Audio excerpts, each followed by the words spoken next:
Sinuspindi ng 30 araw ang 15 unit ng GV Florida Transit Incorporated matapos mahulikam na nagkakarera ang 6 na bus nila sa Nueva Vizcaya noong June 8. Sa kuha ng video mula sa isang motorista na nakasabay sa kalsada ng mga bus, makikita ang pagharurot ng mga bus na may bilis na 125 kilometers per hour.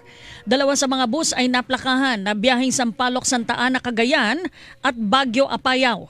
Sa isang pahayag, humingi ng paumanhin ang kumpanya ng bus at sinabing taliwas sa pamantayan nila ang nakita sa video.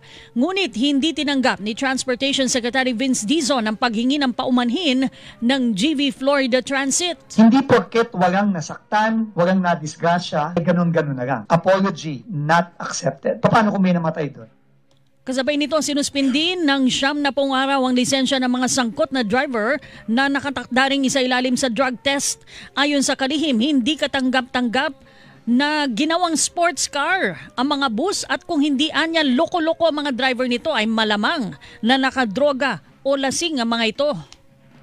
Ginawa nilang sports car yung mga bus nila. Magagaman nyo ngayon na nagkakamali kayo. Nagkakarera sa kalye, bus ha. It's either loko-loko yung mga driver na yon, high or lasing. Ang tinig ni Transportation Secretary Vince Dizon, matatanda ang nasangkot na sa trahedya ang Florida bus noong 2014 kung saan 14 ang nasawi, habang mahigit sa 50 ang sugatan matapos mahulog sa bangin ng kanilang bus sa Bontoc, Mountain Province. Kasama sa mga nasawi sa naturang trahedya ang komedyanteng si Tado.